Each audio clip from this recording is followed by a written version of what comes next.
Assalamualaikum warahmatullahi wabarakatuh. Perkenalkan, nama saya Reshifa Setrinetsi dengan NIM 23050400029. Perkenalkan, nama saya Anisah dengan NIM 230504040. Perkenalkan, nama saya Naila Nursalsabila dengan NIM 23050404098. Take off the fufu, take off the cloud, take off the wifi. Perlindungan didapat ketika ada pendaftaran.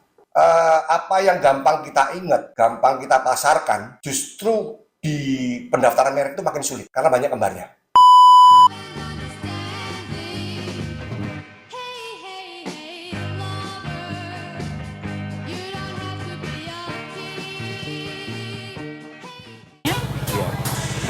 Nama saya Marsidin, nama asli ya. Tapi kalau di sini saya banyak dipanggil, ada yang manggil Pak, itu namanya Pak Abbas. Kalau misalnya dipanggil teman-teman saya sebaya itu nama saya dipanggil tuh Labas. Jadi ada yang manggil Pak Labas, ada yang manggil Pak Abbas, ada yang manggil Bang Labas. Sesuai mana enaknya aja. Iya, baik Pak.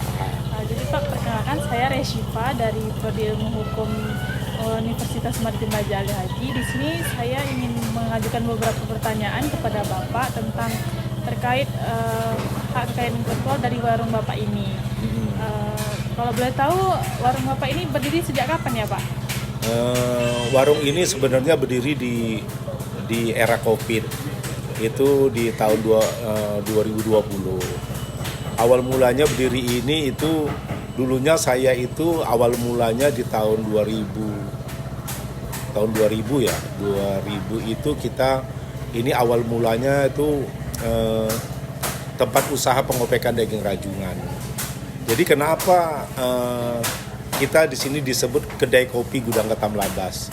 Jadi itu ada riwayatnya. Riwayatnya itu sebelum saya buka resto kedai kopi ini, saya dulu berkecimpung dalam usaha pengopekan daging rajungan. Jadi era daging rajungan itu selama 20 tahun sampai 22 tahun. Terus karena COVID, semuanya ini pengaruh juga untuk ekspor daging kepiting. Jadi saya coba beralih fungsi dengan saya melihat lingkungannya, tempat destinasi katakan wisatanya.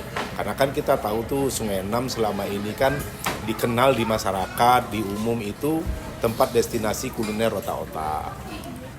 Jadi pada saat itu saya coba membuka usaha kedai kopi yang notabene kita bisa melihat view-nya itu laut gitu. Baik Pak, setelah berdirinya warung Bapak ini, sebelumnya apakah Bapak pernah Pak mendaftarkan merek warung Bapak ini ke DJKI? Belum, tapi kita selama ini sudah ada izin usahanya itu melalui dari kecamatan ya, apa ya namanya ya. Nah, kita sudah ada sih, sudah terdaftar. Kemarin dari Dinas Koperasi juga termasuk izin halalnya atau apanya itu sudah ada konfirmasinya. Tinggal tahap pengurusannya aja sih. Baik Pak, selanjutnya harapan Bapak buat warung Bapak ini apa ya Pak? Harapan saya untuk saya pribadi ya, usaha ini saya harapkan tuh usaha ini bisa lebih berkembang, lebih baik ke depannya. Karena saya lihat daerah-daerah Sungai Enam kita ini kalau digali sebenarnya bukan hanya di sektor kuliner aja gitu. Sebetulnya sektor-sektor wisata bahari itu bisa dikembangkan.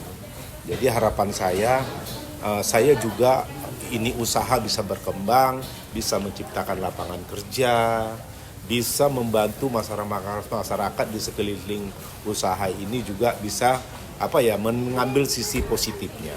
Itu sih. Baik Pak, hanya cuma itu yang mau saya tanyakan. Cukupnya, terima kasih ya Pak. Ya, sama-sama.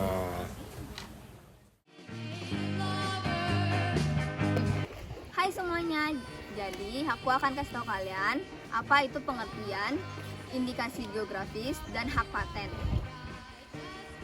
Jadi, indikasi geografis adalah tanda atau label yang diberikan pada suatu produk khas dari suatu daerah karena kualitas, cita rasa, atau cara pembuatannya tergantung pada lokasi asalnya. Terus aku akan kasih tahu kalian apa itu pengertian hak merek. Hak merek adalah hak eksklusif yang diberikan kepada seseorang atau badan usaha untuk menggunakan nama, logo, simbol, atau kemasan tertentu sebagai indikasi produknya. Apa saja manfaat-manfaat dari IG untuk UMKM? Yang pertama, lindungi produk dari tiruan, tingkatkan nilai jual, promosi daerah asal, dan buka peluang ekspor. Halo guys, jadi berdasarkan video wawancara yang dilakukan Reshifa tadi, kita dapat simpulkan bahwasanya pelaku usaha yang berada di Kampung Sungai Enam, yaitu Kampung Kota-Kota, belum mendaftarkan mereknya ke DJKI.